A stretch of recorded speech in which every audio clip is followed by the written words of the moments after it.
Well, welcome back to another episode. This time it's the Audi TT, 3 generations of vehicles, a small selection of engines across all of them. The biggest selection is going to be in that second generation. But first off, we've got the first generation. Now, a couple of interesting things with the first generation that you may not know.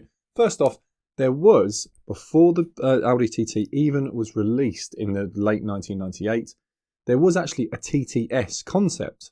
Now, you can kind of see where Audi were always planning this car to go. They wanted it to be sort of a stylish coupe model. They wanted to try and get it out into the mass market. There was always an idea that they could do something more with it and they could go more into the performance end and possibly challenge those German rivals that had been taking up more and more markets, like the BMW Z3 and then Z4, the Porsche Boxster and Cayman, and even the Mercedes SLK. The interesting thing that we're going to go through all these generations is that Audi never stopped trying with different engine variations and different engine powertrains and everything else that they can add into this. This includes putting in the Quattro drivetrain, but there are a few sort of stumbling blocks that we'll come across. So why don't we start off with the very first generation.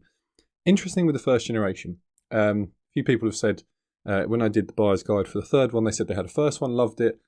But then there were sort of questions about room and everything like that. I would say all Audi TTs, they're very accommodating. So if you're particularly tall, a little bit larger, or particularly short, you should be okay in a TT. Compared to other sports cars, the TT is the one. I think because at the end of the day, we can't get away from the fact that underneath there is, Volkswagen Golf sort of chassis under there. Audi A3, if you want to put it that way. But throughout the generations, the base of that chassis is shared with the hatchback A3 model, the Golf model, and several other Volkswagen Group models.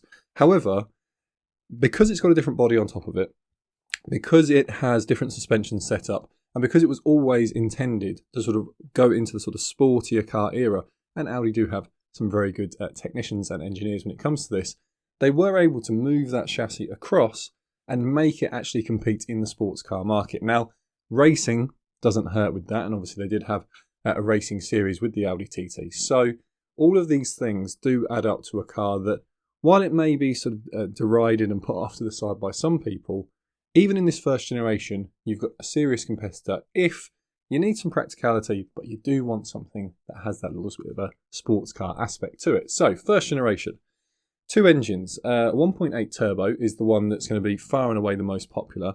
However, there's 4 variations, but there's actually kind of a 5th variation as well, which is a really interesting that I'll come on to last. The one that most of you will know, there's a 150 horsepower 5-speed front-wheel drive model. There is a 180 horsepower model, a little bit more difficult. Most of the times from the one I can see, these are Quattro, but still 5-speed. However, there's a little bit of market dependency going on with all Audi TTs, so if this doesn't sound quite right in your market, by all means add a comment so that other people can see, oh, okay, there they change things. The one that's probably not going to be any different is the highest horsepower one, so that's the 225 horsepower, I think 210 very early on. And this is the Quattro and 6-speed gearbox that you'll get if you go for the 225 model, say 210 on the earlier ones. But the interesting thing is, if you're trying to spot them, you're on the classifiers and you don't know too much about this car, if you want the high horsepower one, there's twin exit exhaust. Really easy to spot. The 180 and the 150, they have a single exit exhaust. The 225 has a twin exit exhaust. So if there is one way you're trying to spot it, that will be the way. Now, in some markets for the very last year of production, and this is predominantly because of some emissions laws that were coming in, and because the second generation was going to be slightly delayed in some markets. If you're in the UK, this was not you, I don't think, and I don't think in most of Europe actually, but because our deliveries were going to come for the second generation straight away. But because of that, there is an option of a 161 horsepower model for the very last year, but you've got to be in select markets. So I thought I'd mention that one, but you probably won't come across it. The really interesting one, there is a Quattro Sport model, 240 horsepower, and it is not only a last hurrah for the Audi TT, but it's a last hurrah for the 1.8 turbo 20 valve engine. So if you don't know much about this engine, it's fitted across several different vehicles. I'll admit to you, I never owned an Audi TT. A friend of mine had quite a few of them. I had an Audi S3 of the early generation, so the one that would be in line with this this TT we're talking about now. and I had the Leon Cupra R, both of those with the 1.8 turbo 20 valve. It's a great engine, 5 valves per cylinder. Turbocharged engine, if you go for the 225, it's KO4 turbo. If you go for the 180, it's KO3S turbo and KO3 turbo on the 150, I believe, which sort of limits your horsepower. But on the top model, you've got an engine that if you do want to buy it and just eke up the power a little bit, it quite happily would usually go 250 or so brake horsepower. So it's a capable motor. Generally speaking, very robust as well. There was a lawsuit in the US very early on. It's about, I can't remember the exact year, maybe about 2006, something like that. And it was for 1999 to 2002-ish production. And there was a claim that there was premature wear of cam belts. I haven't seen that sort of widely reported in most countries. So whether that was US specific or whether it was just at the time, it's an interesting thing that happens with service intervals. Across territories, service intervals can be slightly different. And so possibly there was just something going on with the service interval where Audi extended it a bit too far over there. Whatever the case, they did have some reported issues with cam belts failing, and there was a lawsuit and everything else, and Audi settled it out of court. So, we'll never know the exact extent of it all, but from what I understand, shouldn't be too much of an issue. If it's something that sort of worries you a little bit, just look for one that's had a recent cam belt, or just pay out to have one done when you get it. Fortunately, this engine is fitted, it's a bit like when we come on to the 2 litre in a moment for the second generation and the third generation. Audi, Volkswagen, Skoda, Seat, it even ends up in the 2 litre ends up in the later Porsche Macan. So they're fairly ubiquitous. So if you go for a 1.8 turbo, it's going to have been so many other cars like Golfs, Passats, and all this sort of stuff. If you take it to a garage, they'll know that engine. And so that should help a little bit with parts cost and labour cost if you're not someone that wants to do the work yourself. Now, there's a really interesting engine that comes in on the TT, on the first generation. Aside from that 240 model I mentioned, that's quite a limited run of cars. And I think it's really just, as I say, it's a celebration of the engine and the car. And I think the UK got it. I'm not sure if other European countries got it, but it was really just to celebrate that the car had gone far beyond Audi's expectations in sales. They obviously had some hopes that it would do very well, but I think bringing something that was a sports car, or at least could be put into the sports car class, but had a lot more practicality than the average sports car at the time, added in the Quattro drivetrain, so you had all year round usability, and some of that sort of robust engineering that meant people, you have to remember at the time, late 90s going to early 2000s, only 10, 15 years ago, the idea of owning a sports car was that they would be just a little bit brittle. You had to take care of them a little bit more than you would your average commuter car. Audi TT, that's not the case. You just treat it like a regular car, and there's no sort of special servicing, or you have to keep it in a garage, or you should worry about things rusting out if you don't drive them for 6 months and stuff like that. So it just shows you where we were in that timeline. Of course, now the expectations for people have changed greatly, and people expect sports cars to be just as robust and reliable as a regular hatchback. I think, although people will talk very dimly of the Mark IV Golf GTI and the Audi S3 that I had, the 8L model, they sort of criticise the chassis dynamics and stuff like that compared to the earlier models. Yes, if you're comparing it to a car from the 80s, those sort of Mark I, Mark II Golf, they are more agile. But if you look at it in its time, that GTI model, it had something about it. And it's why it's become a well-respected and well-regarded car today, especially in the R32 guys. And I think that's probably what helped the TT. At the end of the day, that chassis underneath it had to work as a hot hatch, and it had to go up against the rest of the market. And while there may have been slightly better hot hatches available against the Mark IV Golf GTI, against the S3 and against the Leon Cupra R and then the TT 225 model, these really were sort of competitive in their market. So I think if you're going to go for one, I would look at those sort of higher horsepower models if you can, so that 225 with the twin exit exhaust. You'll get a 6-speed gearbox. I should note one thing on the gearbox, because this happened to me.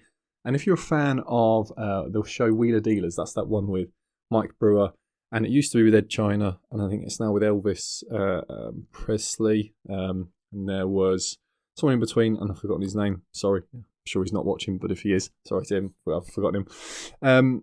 This is back a while back when Ed China was doing Wheeler Dealers. They had in a Audi TT, so you can go and find the episode, and it was stuck in gear. So what happened is the fork selector was just snapped in one of the gears.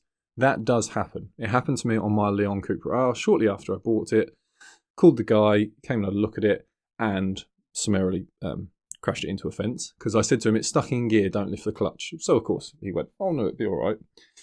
And it shot forward in second gear because it had snapped in second. So no matter where you moved to the gear lever, it was in second gear. And at the time, it was quite a few years ago now, so it wasn't sort of as well known. I think they did that Wheeler Dealers episode sort of 6 months or a year later, and I was like, oh, okay, at least I wasn't the only one. But if that happens, it's gearbox out, and you'll need quite a lot of work doing and it's a fairly expensive job. Just unfortunate, doesn't happen to all of them, but something to be aware of, especially if someone says it's already happened and they've had that work done, because at least then you should be good for another, say, 100,000 miles. But you can always get unlucky on these cars. Now, I mentioned the R32 Golf. The 3.2 VR6 engine goes into the Audi TT, about 2003. There is a little bit of debate between Audi and Volkswagen who gets the VR6 engine first. I'm not going to get into this one because it's a really interesting sort of debate of, well, who made the first one at the facility, who then got it to the first dealer, who then sold it. But the DSG gearbox and the 3.2 VR6 engine, they are fitted into the Mark IV Golf R32 and into the first generation Audi TT at very, very similar times. So both kind of have a claim of we're the first of our company, which they are, to put that technology in. And of course, we know the DSG gearbox is now continued 20 years on, so a huge success for the company. The VR6 engine, the 3.2, that comes all the way back from being a 2.9 originally. It might have been a 2.6, but it was in the Corrado. So if you're a fan of Volkswagen from the 90s, you'll know this engine. And a lot of people think it dies in 2010. Actually, it dies in its sort of performance attribution. However, in some markets that don't have such strict emissions laws, it lives on. And I think they were still selling that engine in China in 2022 in a VW Chinese domestic market only car. So just an interesting thing. You'll hear me mention that on a couple of the buyer's guides where the 3.2 VR6 is fitted. So just something interesting to know about that one. The TT with that engine is probably as close to we got. I mean, it was the highest horsepower model, so it's kind of the close we ever got to a TTS. You kind of have to think where we are at the time. The idea of having fast turbocharged engines in coupe type vehicles as sort of the hottest version isn't quite the mindset. We're going to get there in the second generation. It's not quite the mindset in the first generation. Instead, it's usually a big engine that sort of pushes coupes to their higher respected and higher sort of competitive models. We never get a TTS, so arguably the 3.2 VR6 engine in the TT with the DSG gearbox is kind of as close as you'll get to a true TTS. However, some will argue that's the Quattro Sport, but it's a very, very limited number of those cars that were ever built. So that wraps up the Mark 1. As I said, from my view, the VR6 is a fantastic engine, and it makes noises that are incredibly unique. However, I think today, unless you're an enthusiast who wants to work on the car yourself and wants to have the sort of compromises of fuel economy and everything else, the 1.8 turbo engines make such a good argument for themselves. There's so many of them out there. You'll have the most choice if you go for something like an 03, 04, 05, 225 model with the nicer wheels and whatever interior you fancy. So that's the end of the first generation. Let's move on to the second generation. And for those of you that enjoy engine or chassis codes, it's the 8N for the first one, 8J for this second chassis code. Arrives in 2006. It's built from about March, April time, maybe May 2006. That's when it starts being built at the factory. And this generation has the widest choice of engines. It's really, really interesting. This is that sort of peak moment within technology and cars and engineering are all meeting each other around this time, sort of mid-2000s. And they keep going all the way up into sort of 17, 18 when stricter emission rules, plus the idea of having a lot more sort of touch sensitive stuff and tech basically in cars comes in. So this is that period of time that most people believe is sort of the golden era of cars, if you like, when they've got just enough tech that you can still have your music playing and make a phone call if you need to. But at the same time, they're still engineers' cars, if you like. They've still had a mechanical aspect to them. Let's talk first off. So gearboxes, 6-speed manual, 6-speed DSG. However, it's not called a DSG. It's an S-tronic in the second generation. So just something to be aware of. Still a DSG gearbox. You won't have all-wheel drive if you go for the 1.8 turbo engine.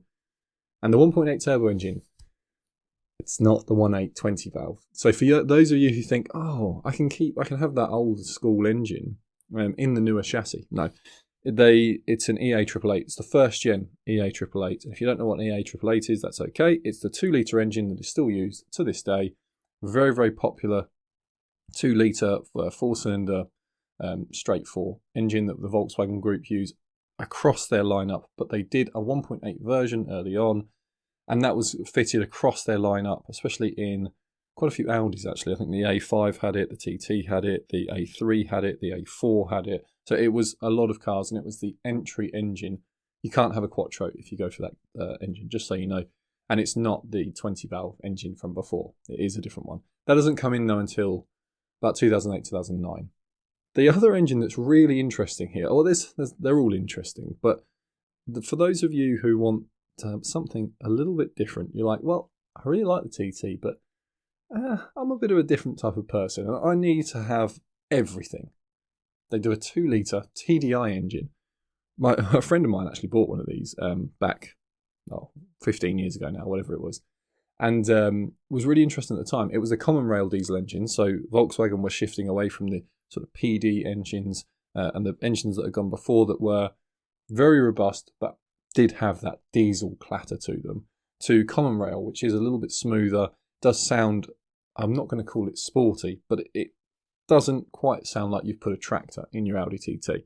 Don't expect it to sound like a VR6 engine, but not too bad. That brought a lot to the TT for those people that needed a lot of options. So they needed power, fuel economy, the price to be right. They wanted a good looking car, practicality, everything else. It just ticked so many boxes. A friend of mine was doing a huge commute going to his base and back, and so he needed something that was very fuel efficient. Went for a 2-litre, and it was a great compromise for him because it meant he could have the car he wanted without having the fuel penalty of, say, going for a 2-litre turbo petrol, although they are actually much better than people think on fuel. But anyway, so in this generation they're Quattro only, I believe, in all markets, certainly I think in the UK, but I'm pretty sure across all markets. If you go for a diesel, it's Quattro, 170 horsepower. Tuners usually can push that up a little bit, sort of the 190 mark, if you really want to. But they drive actually really well once they get going. First gear is a little bit, anyone on the road, if you're used to the 0 to 60 time ridiculousness that we have today of 3 seconds, 4 seconds, you're not doing that in one of these. But you don't really want to, if I'm honest. And the opportunities you're going to have to do that are incredibly limited without sort of breaking a ton of laws or putting people at risk. I saw someone the other day in London who was in a Porsche Taycan, and they decided that they should show off their speed. And for about 2 seconds, they obviously put their foot to the floor. The car makes a noise when it does that, so try to replicate some sort of engine or whooshing noise. And they were going very, very quickly. They had to lift off, and then they put their foot down again. They got the attention they wanted, and then they were gone.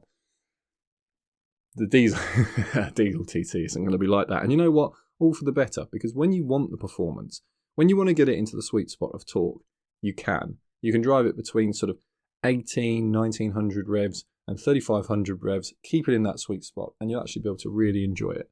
There is a little bit of maintenance that these need, and as they've got older, things like turbochargers are likely to have either needed replacement or rebuilding by now. Because we're talking, a diesel car that's 15 years old, they're very turbo reliant. In fact, most engines today are turbo reliant. But when you've got these sort of these new generation of diesel engines coming through, there's a demand from the customer, There's demand on the engineering department, and so compromise can sometimes leave a little bit of turbo wear to get the performance figures. So just bear that in mind if you go to see one of the diesels and it's never had a turbo either rebuild or replacement. Just something to keep in mind there. The one that stands out, there's the 2-litre turbo. This is going to be by far and away the most popular engine that goes into this generation TT. The point, though, for many of you will have to be to remember that it switches. Okay, so early on, 2006, you have essentially the Golf GTI engine. And in 2008, it switches to this newer generation. I mentioned the EA888. It's the Gen 1. It's this newer generation of turbo engine that we're still using today across the Volkswagen, Audi, Skoda, and the rest of the group. The early ones get a little bit of criticism, just because they're not quite as fuel efficient, not quite as powerful as that newer engine. But you know what?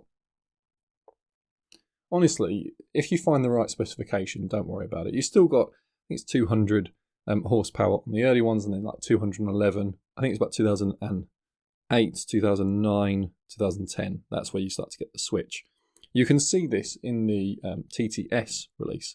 So the TTS comes in with the Audi S3 engine. So it's quite interesting how this sort of switch goes up, because if you put the TT in the middle, you can just look at the Volkswagen group over here and look at other Audi models over here and say, okay, well, we've just picked the engine out of that one or out of that one or out of this one. So I'd say Audi TT, you're essentially getting Golf GTI engine if you go for a regular 2-litre. TTS, you're getting Audi S3 engine, higher horsepower version. Again, that steps up, but 265 horsepower if you go for the TTS. Then something special comes into the land of the Audi TT, and it's the 2.5 5-cylinder engine in the TTRS. This is something very special, and it's because you don't see 5-cylinder engines, outside of the Volvo 5-cylinder, which then goes into the Ford Focus ST and a few other variations Fords, because Ford own Volvo for a period, so they get to use their engine. Outside of that, I think Mercedes have got a 5-cylinder, but it's a diesel. Couple of other manufacturers in history have had 5-cylinders, but Audi are known for a 5-cylinder engine. Rally, if you go back to their sort of Quattro days, 5-cylinder engines, I don't know, there's something different having a 5-cylinder. It's an inline, it's 5 cylinders, it's not a V6 sound, it's not a V8 sound, it's not an inline 4 sound. It's got something to it. And the TTRS really comes in to answer a question, and that is, can the TT be brought in as a serious competitor to the sort of higher horsepower sports car models of the day? So you're thinking BMW 3-litre SI model. You're thinking Porsche Boxster S, Mercedes SLK have a 55 AMG. It's a V8. I mean, that thing is sort of up in the stratosphere. But Audi are trying to answer a slightly different question. They're like, well, what about if you want to compete with all those things, but you want the Quattro drivetrain?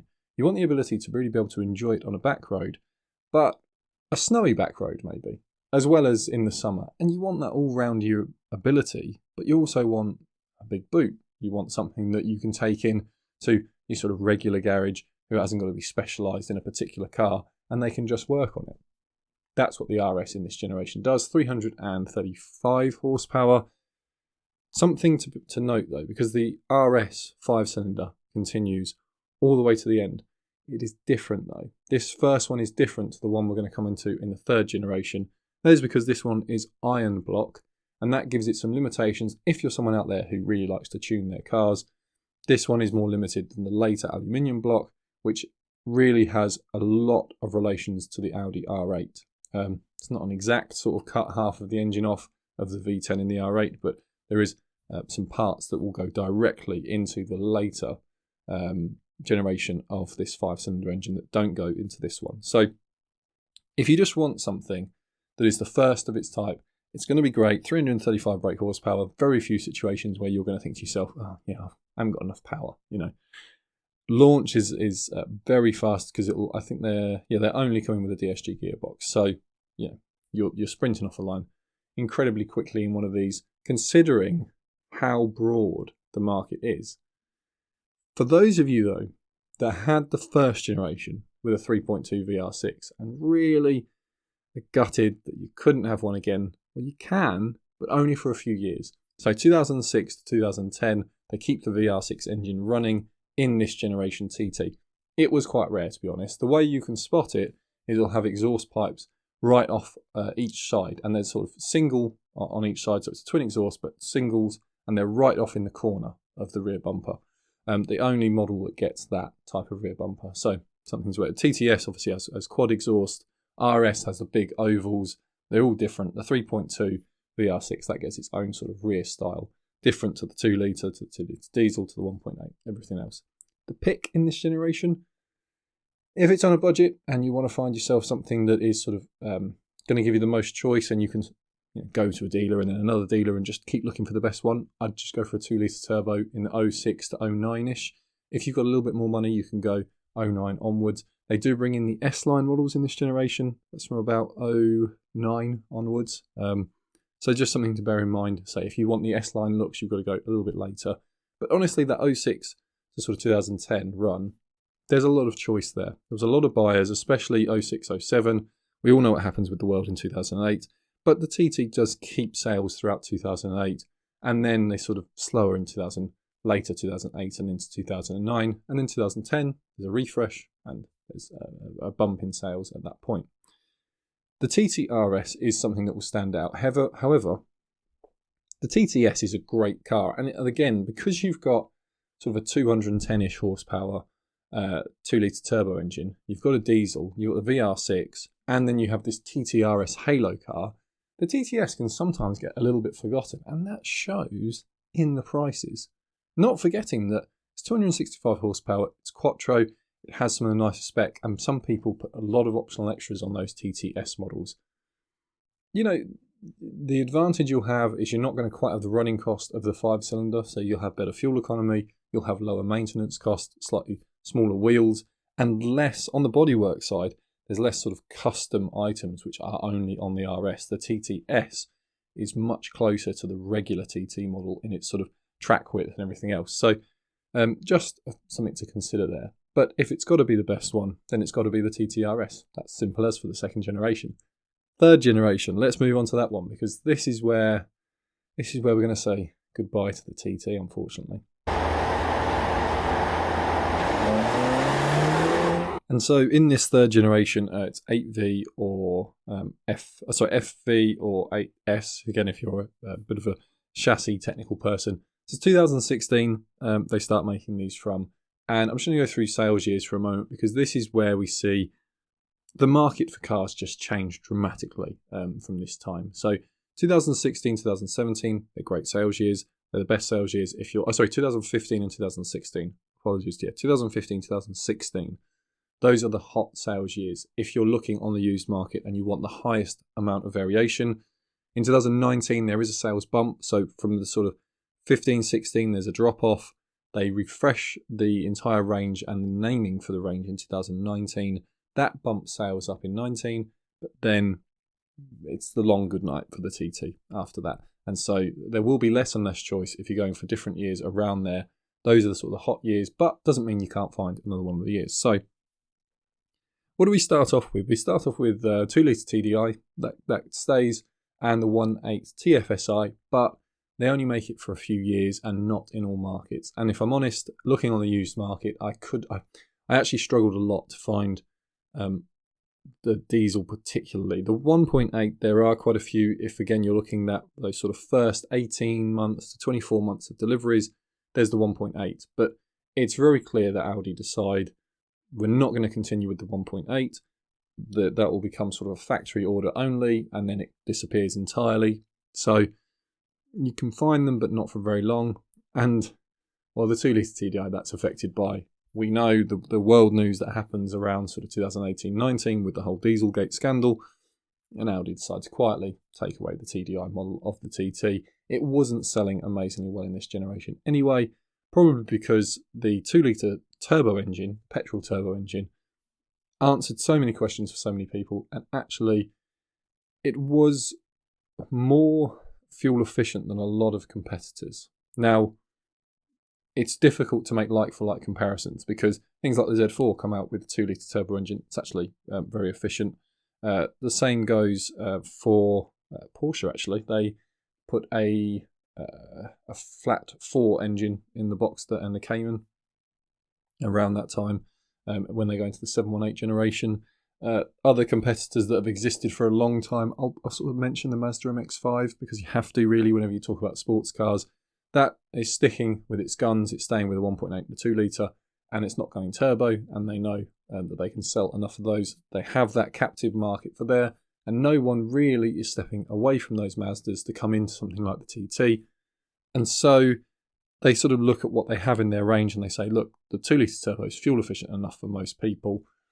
It's powerful enough as well. It's the sporty one for many people. And although it doesn't require the price premium of the TTS, there's still a lot of buyers out there who can just about get themselves into the 2 litre. So that's really the one that Audi concentrates on in this generation. 6-speed manual, there's also carries on with a 6-speed or automatic DSG. There is a 7-speed, but that's only if you go for the RS model. Now, we've mentioned the diesel, we've mentioned the 1.8. I'm going to take them away for a second. If you go for a 2 litre, yes, you'll have the TTS, that's 300 horsepower, otherwise about 211 horsepower until 2019. In 2019, it switches to the new naming strategy, in which case it's 211-ish horsepower and 240 horsepower.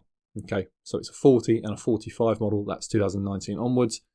Really interesting happens because of, I won't go into the technicalities of emissions testing, but in Euro 6, we have steps within Euro 6. So unlike back in, say, Euro 3, Euro 4, where it was just one standard for, say, 10 years, manufacturers just built to that standard, and then the standards changed. Because Euro 7 looked like it was going to be so aggressive, it was going to essentially stop the sale of new cars that were petrol or diesel. It's since been heavily revised so that they can continue to sell mild hybrids and things like that. But because of that, at the time, there was sort of a conversation going on, and there was a thing of, well, let's allow new emissions requirements to be put into Euro 6. So this is why if you're in Europe and you ever see something like Euro 6 B, C, D, E, that's actually step changes happening within the period that we had the Euro 6 emissions. If you're in the US, this won't mean too much to you, but it doesn't matter because you'll still have to deal with them if you go and buy a European car.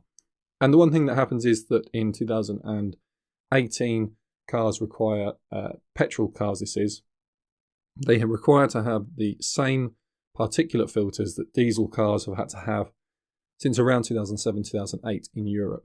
And because of that, there is a period around the end of 2017 where all Audi, Volkswagen, any Skoda, say it, they all have to have like a 2-month stop period of sales because they've been building cars. This really wasn't communicated very well at the time to manufacturers that this was going to come in, and it was going to come in abruptly to have this need for a, you may know it as an OPF or a GPF, gas particulate filter, or you may know it as PPF, petrol particulate filter. But the GPF, OPF, those are the two popular terms for it. It does affect the sound of the engine slightly, but more importantly, it affected the power ratings. And so if you want the most powerful TTS model, you've got to go for a 2016-17 car and an early 17 car. If you go for 18, just about 18, and this is across the range, by the way, this is Volkswagen Golf GTI, Audi S3, all the rest of them. Then they have the filter in them. It doesn't make a huge difference. We're talking 3 or 4 horsepower here. However, it's just something to bear in mind, just in case, if in 3 years' time someone says, oh, you need to get a new particulate filter, and you say, it's not a diesel, why does it have that? Well, it's probably because you bought a 2018 onwards and it had to have one even though it was a petrol car. Just something to bear in mind. That, as far as I'm aware, is across markets. May have been different for the US, but as I understand it, that is across markets. They just fitted them to all of them. So that affects power slightly. They do revise a lot of the mapping in the engine, so there's an argument for a slightly higher fuel economy, but in the real world, it's all a bit muddy because WLTP standards come in around 2017, and so the car's launched with one fuel economy figure and then revised to another fuel economy figure because the testing standards change for most of the world, again, outside of the US because the EPA do their own testing. Because of that, you have the 2 litre, 210, let's say, 240, and then 302 or 306 horsepower if you have TTS, and then top of the range is TTRS. TTRS comes 7-speed, and towards, let's say, about 2022, late 21, 23, and if you can find any, they would have been produced at the end of 23, but there may be some 24 models in your market, then they will be special editions almost certainly. There was a load of run-out editions for the TT, lots of celebratory models, but the RS particularly and the S get more of this than the rest of the range. I think the regular one gets like a final edition with all the optional extras put onto it, but ultimately sales are low, and so you are going to pay a bit of a price premium if you want a 2020 onwards. Now, for the TTRS, as I mentioned earlier, it gets the aluminium block 5-cylinder engine put into it, and this means that there's tuning companies out there that fairly easily get 500 horsepower from that engine without massive engine changes and huge, having to put big turbos in, stuff like that, with some new mapping and some sort of, what would we call them? I wouldn't call them ancillary, but accessory air intake, induction, things like that. Those modifications, you can have a 500 horsepower Audi TT if you like. Companies like Litchfield in the UK, I believe they did something like this. So if you've always wanted sort of an ultimate TT that could really chase after any RS on the road and any other car on the road, to be honest, you've got to go for a TTS in these later cars. But again, if you're really into tuning, if you can get 2017, you get it without the particulate filter in the exhaust. So tuners generally have an easier time of tuning those cars than the later ones, just an FYI. That is it for the whole TT range. In the third generation, I think I wouldn't be scared off by a diesel one. I think there's a massive overreaction in the world to diesel, but because of that, you'll struggle to find one. But if you can, and you need it to do a ton of mileage, and you want to do it in something sporty-ish looking, but you can't quite stretch to something that's a little bit more compromised than the TT chassis, then go for it. 190-ish horsepower. It's a good performer. For everyone else, the 2 litre. The 1.8, I'd probably set that off to a side. That's really only if you're someone who does local mileage, you like the look of the TT, but you're not someone that cares too much about performances and everything else. For everyone else, yeah, it's the 2 litre. I wouldn't be too worried whether I've got 211 or 240 horsepower one, to be honest. As I say, that's only an option from 2019 onwards. TTS, it's going to be my pick again. As much as I love the RS, you're going to pay a premium for it. Again, it has a lot of more expensive parts on it. So that's the brakes, the tyres, the general servicing of that car and the fuel economy, along with insuring it. These are all aspects to take into consideration on this car. And to be honest, the TTRS, it's a great car. And if a 5-cylinder really is important to you, all those costs are worth it. For everyone else who just wants a quick version of this vehicle, the TTS is probably for you. But I would have a drive of a TTRS if I can, just to see if the additional cost of it all will be enough to tempt you. It's just well worth it. That is the whole TT. So in the first generation, probably a 1.8 turbo with a 225 engine. In the second generation, lots of choice, but a TTS would be a lovely pick. But on a budget, those earlier 2 litre turbo engines are still a great option today, and they can be worked on at home. That's a critical thing here. You don't need a ton of diagnostic equipment to work on them. Third generation, you're going to need some equipment just to reset service lights and things like that if you want to work on them yourself. I'd lean on the 2 litre turbo engine, whether you want that in the top end TTS guys, or you just want the sort of 211 horsepower model. It will still feel perfectly fast on the road because it's got a high torque throughout the rev range. That's the TT done. I hope you've enjoyed the video. If you have, consider subscribing. I do these every week. And yeah, check out the buyer's guide actually for the third generation. I'll link it below. Take care until next time.